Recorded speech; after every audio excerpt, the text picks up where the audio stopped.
আল্লাহ রাব্বুল আলামিন বলেন তাদের সাথে নম্রতার সুরে কথা বলবে, তাদের সাথে নম্র সুরে কথা বলবে, তাদের সাথে সুন্দর ভাষায় কথা বলবে, তাদের সাথে উত্তম আচরণ করবে, তাদের সাথে নরম ভাষায় কথা বলবে।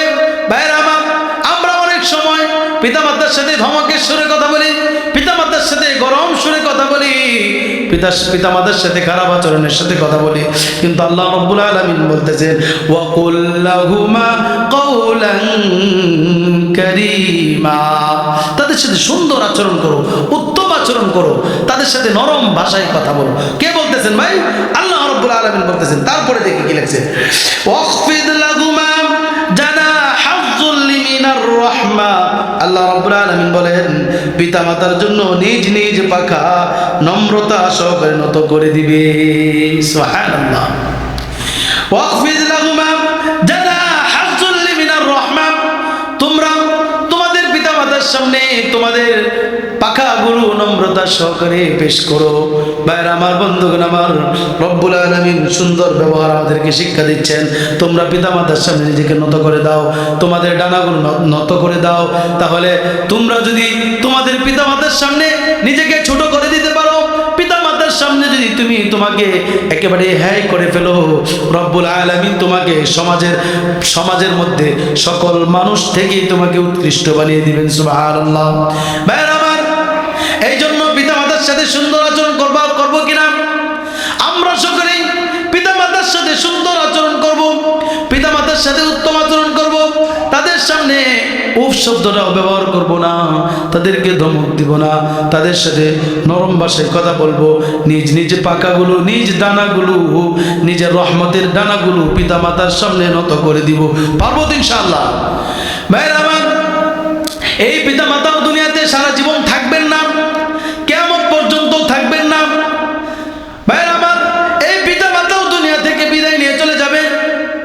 রব্বুল আলামিন এই জন্য আমাদেরকে একটা দোয়া শিখিয়ে দিয়েছেন, ওয়াকুর রব্বিরহামহুমা কামা রব্বায়ানি সগীরা। ওয়াকুর রব্বিরহামহুমা কামা রব্বায়ানি সগীরা। আল্লাহ রাব্বুল আলামিন বলতেছেন, বলো হে পালন করতাম, তোমাদের উভয়ের প্রতি রহম করো, যেমন তারা শৈশবকালে আমাকে লালন পালন করেছেন। এবং এই সব শেষে আদেশটি দ্বারা মূলত পিতামাতার জন্য দোয়া করতে বলা হয়েছে। কেননা সন্তান দুনিয়াতে কত কষ্ট দিয়েছে পিতামাতাকে, সন্তান দুনিয়াতে সুখে থাকার জন্য পিতামাতাও তাদেরকে অনেক আদর করেছেন, আপ্যায়ন করেছেন, অনেক কষ্ট করেছেন যেন সন্তান কষ্ট না পায়। ভাইরা আমার, বন্ধুগণ আমার, সন্তান কিভাবে সুন্দরভাবে চলতে পারে, সন্তান কিভাবে আরামে চলতে পারে, সন্তান কিভাবে কষ্ট থেকে মুক্তি পেতে পারে, ভাইরা আমার, সেইভাবে সেই চেষ্টা কে করেছেন? পিতামাতা করেছেন। এই জন্য রব্বুল আলামিন বলতেছেন, ওহে বান্দা, তুমি তোমার পিতামাতার জন্য দোয়া করো।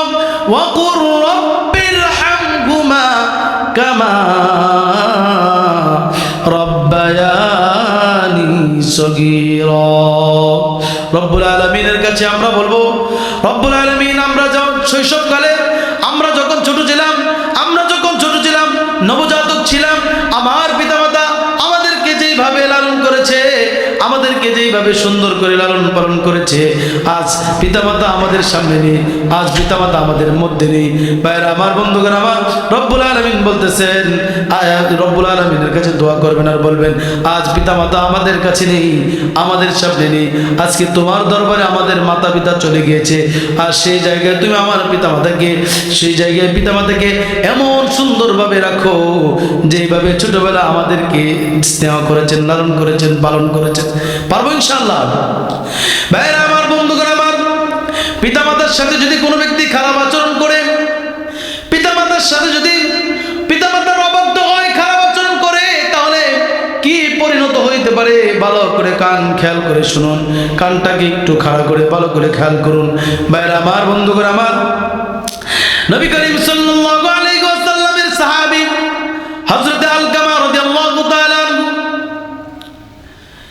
আলকামা রাদিয়াল্লাহু তাআলা আনহুর স্ত্রী ইয়া রাসূলুল্লাহ, ইয়া হাবিবাল্লাহ, আপনার সাহাবী আলকামা মৃত্যুর শয্যায় রয়েছে। এই কথা বলার সাথে সাথে নবীজি সাল্লাল্লাহু আলাইহি ওয়াসাল্লামকে আবার বললেন, আলকামার মুখ দিয়ে কালিমা বের হচ্ছে না। দৌড়াইয়া নবীজি সাল্লাল্লাহু আলাইহি ওয়াসাল্লাম আসলেন। নবীজি সাল্লাল্লাহু আলাইহি ওয়াসাল্লাম তাকে প্রশ্ন করলেন, তার বাবা দুনিয়াতে জীবিত আছে কিনা, তার আম্মা আছে কিনা। আলকামার স্ত্রী বললেন, ইয়া রাসূলুল্লাহ, ইয়া হাবিবাল্লাহ, আলকামার মা দুনিয়াতে আছে, কিন্তু বৃদ্ধ অবস্থায়, অসুস্থ অবস্থায় আছে। আলকামার বাবা দুনিয়াতে জীবিত নাই। নবী সাল্লাল্লাহু আলাইহি ওয়াসাল্লাম বললেন, যাও দৌড়ে গিয়ে আলকামার মাকে নিয়ে আসো, আলকামার মাকে নিয়ে আসো। ভাইয়ের আমার, বন্ধুগণ আমার, আলকামার স্ত্রী দৌড়ে গেলেন। দৌড়ে গেলেন, গিয়ে বলতেছে, নবীজি সাল্লাল্লাহু আলাইহি ওয়াসাল্লাম আপনি কি তলব করেছেন, আপনাকে স্মরণ করেছেন। বলা মাত্রই সঙ্গে সঙ্গে আলকামার মা চলে আসতেছে। ভাইয়ের আমার, বন্ধুগণ আমার, নবীজি সাল্লাল্লাহু আলাইহি ওয়াসাল্লাম আলকামার মাকে প্রশ্ন করলেন, ওহে আলকামার মা, আপনার সন্তানটা আপনার কাছে কেমন ছিল, আপনার সন্তানটার আচরণ কেমন। আলকামার মা সুন্দরভাবে তার সন্তানের বর্ণনা দিচ্ছে। ইয়া রাসূলুল্লাহ, ইয়া হাবিবাল্লাহ, আলকামার মা, আলকামা অত্যন্ত ভালো ছেলে ছিল, অত্যন্ত ভদ্র ছিল, 5 ওয়াক্ত নামাজ পড়ে, তাহাজ্জুদ গুজার, লেনদেন খুব ভালো। এইভাবে তার সন্তানের সুন্দর বর্ণনা দিচ্ছে। ভাইয়ের আমার, নবীজি সাল্লাল্লাহু আলাইহি ওয়াসাল্লাম বললেন, এখন আপনি তার প্রতি কতটুকু খুশি, আপনি তার প্রতি কতটুকু সন্তুষ্ট। এই কথা বলার পরে আলকামার মা বলতেছে, ইয়া রাসূলুল্লাহ, ইয়া হাবিবাল্লাহ, আমি আমার সন্তানের বসে খুশি না, আমি আমার সন্তানের বসে খুশি না, আমি আমার সন্তানের প্রতি সন্তুষ্ট না। নবীজি সাল্লাল্লাহু আলাইহি ওয়াসাল্লাম বললেন, কারণ কি? আলকামার মা বলতেছে, আলকামা আমার কথা ভালো করে শুনতো না, তার স্ত্রীর কথাই উঠতো বসতো, তার স্ত্রীর কথাই শুনতো, সর্বদা স্ত্রীর কথাই শুনতো, আমার কথা ভালো করে শুনতো না, এই জন্য আমি তার প্রতি সন্তুষ্ট না। ভাইয়ের আমার, বন্ধুগণ আমার, নবীজি সাল্লাল্লাহু আলাইহি ওয়াসাল্লাম এই কথা বলার পরে, আলকামার মা এই কথা বলার পরে নবীজি সাল্লাল্লাহু আলাইহি ওয়াসাল্লাম হযরতে বেলাল রাদিয়াল্লাহু তাআলা আনহুকে ডাক দিলেন, ওহে বেলাল, যাও কিছু লাকড়ি জমাট করো, কিছু লাকড়ি নিয়ে আসো, আলকামাকে আগুন জ্বালিয়ে দিব, একটা আগুনের কুণ্ডলী তৈরি করব, সেখানে আলকামাকে নিক্ষেপ করব। যাও একটা আগুনের ব্যবস্থা করো, কিছু লাকড়ি নিয়ে আসো, একটা আগুনের কুণ্ডলীর ব্যবস্থা করো। এই কথা যখন বললেন, বেলাল রাদিয়াল্লাহু তাআলা আনহু দৌড়ায় গেলেন, কিছু লাকড়ির ব্যবস্থা করতেছেন। লাকড়ির যখন ব্যবস্থা করা হলো, ভাইরা আমার, বন্ধুগণ আমার, তখন আলকামার মায়ের সামনে নবীজি সাল্লাল্লাহু আলাইহি সাল্লাম বলেছিলেন, যাও কিছু লাকড়ির ব্যবস্থা করো, সেখানে আলকামাকে দুনিয়া দিয়ে জ্বালিয়ে দিব। কারণ যেই জায়গায় দুনিয়াতে থাকা অবস্থায় তার প্রতি তার মা সন্তুষ্ট না, তার প্রতি তার মা অসন্তুষ্ট, এই জন্য দুনিয়াতেও কষ্ট করুক, দুনিয়াতে কষ্ট করে বুঝুক মৃত্যুর পরে তার কি পরিমাণ যন্ত্রণা হইতে পারে। এই জন্য নবীজি সাল্লাল্লাহু আলাইহি সাল্লাম আগুনের ব্যবস্থা করলেন। ভাইরা আমার, বন্ধুগণ আমার, মা এত দরদি, মার মন এত নরম, মা এত ভালোবাসার একটা স্থান। ভাইরা আমার, বন্ধুগণ আমার, যখন নবী সাল্লাল্লাহু আলাইহি সাল্লাম আগুনের ব্যবস্থা করলেন, চিৎকার দিয়ে নবী সাল্লাল্লাহু আলাইহি সাল্লামকে বলতেছেন, ইয়া রাসূলুল্লাহ, এই আগুন কেন ব্যবস্থা করতেছেন, লাকড়ি কেন জমাট করতেছেন, এখানে কি করা হবে? নবীজি বললেন, সেখানে আপনার সন্তানকে নিক্ষেপ করা হবে। ভাইরা আমার, এই কথা বলার সাথে সাথে আলকামার মা বললেন, ইয়া রাসূলুল্লাহ, ইয়া হাবিবাল্লাহ, এখন থেকে আমি আমার সন্তানকে মাফ করে দিলাম। সুবহানাল্লাহ, এখন থেকে আমি আমার সন্তানকে মাফ করে দিলাম। এই কথা বলার সাথে সাথে, এই কথা বলার সাথে সাথে নবীজি সাল্লাল্লাহু আলাইহি সাল্লাম বেলালকে পাঠাইলেন, ও বেলাল, দৌড়ায় যাও, দৌড়ায় যাও, দৌড়ায় যাও, দেখো আলকামার কি অবস্থা, আলকামার কি অবস্থা, তুমি দৌড়িয়ে গিয়ে দেখো।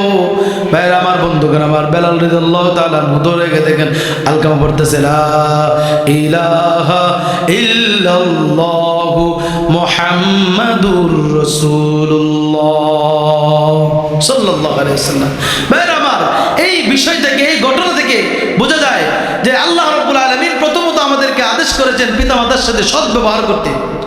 তাদের সামনে উফ শব্দটাও যেন ব্যবহার করা না হয়, তাদেরকে ধমক দেওয়া যেন না হয়, তাদের সামনে তাদের সামনে তুমি তোমার পাখাগুলি বিছিয়ে দাও, তাদের সামনে নরম ভাষায় কথা বলো। আল্লাহ রাব্বুল আলামিন আমাদেরকে শিখাই দেন। কিন্তু যদি আমরা নবী আল্লাহ রাব্বুল আলামিনের এই উপদেশগুলিকে ওভারটেক করে না মেনে আমরা যদি আমাদের পিতামাতার সাথে খারাপ আচরণ করি, তাহলে আমাদের মৃত্যুর এর চেয়ে ভয়াবহ হতে পারে। কথা বলেন ঠিক কিনা?